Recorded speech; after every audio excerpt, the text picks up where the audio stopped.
There will be another panic. Where it comes from, who knows?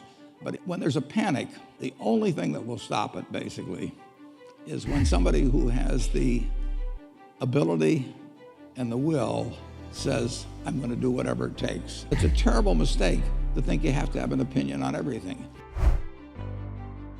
You don't need 20 right decisions to get very rich. You can get very rich if you just understand a few of them.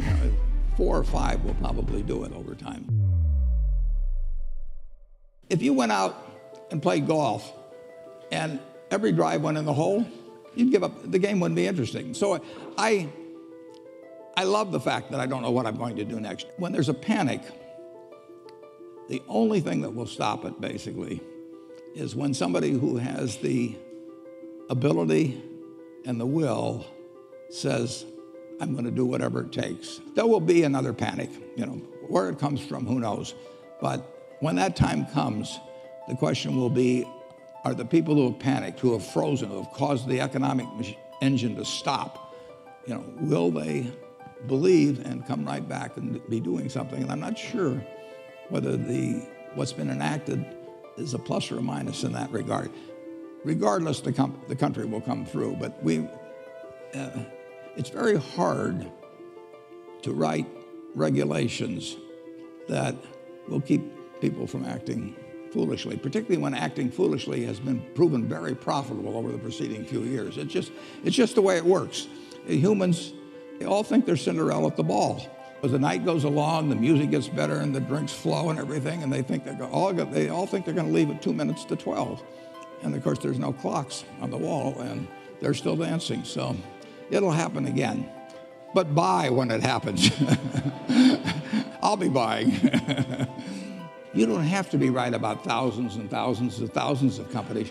You only have to be right about a company. It's a terrible mistake to think you have to have an opinion on everything. You only have to have an opinion on a few things. Ted Williams wrote a book called The Science of Hitting.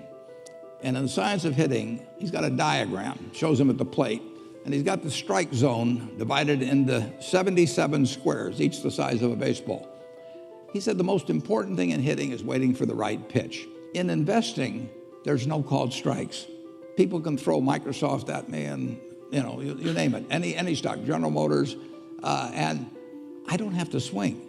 And nobody's going to call me out on called strikes. I only get a strike called if I swing at a pitch and miss. So I can wait there and look at thousands of companies day after day, and only when I see something I understand and when I like the price at which it's selling, then if I swing, if I hit it, fine. If I miss it, it's a strike. But it's an enormously advantageous game. And it's a terrible mistake to think you have to have an opinion on everything. You don't need 20 right decisions to get very rich.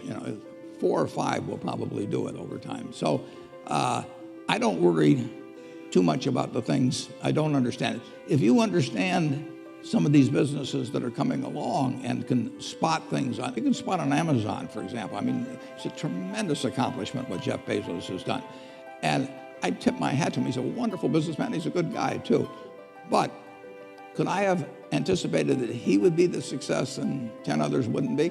I'm not good enough to do that.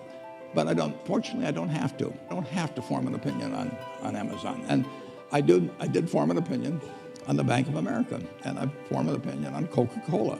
I mean, Coca-Cola's been around since 1886. There's 1.8 billion 8-ounce servings of Coca-Cola products sold every day. Now, if you take 1 penny and get 1 penny extra, that's $18 million a day. And 18 million times 365 is 7 billion, 3 less 730 billion, or $6,570 million.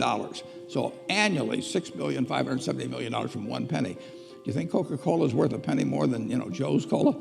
I've got about 127 years of history that would indicate it. So those are the kind of decisions I like to make. And you may have an entirely different field of expertise than I would have, and probably much more up-to-date in terms of the kind of businesses that we're seeing evolve. And you can get very rich if you just understand a few of them. And if we go into Heinz, and I look at people pouring ketchup on, hamburgers and potatoes, I don't think it's going to change. And the nice thing about it, some products travel, some products don't travel. Candy bars don't travel well. I mean, if you look at the Cadbury bars in England, they don't sell well here. And if you look at the Hershey bars here, they don't sell as well someplace else. Soft drinks travel, and ketchup travels. I like products that travel. Thank you, Warren.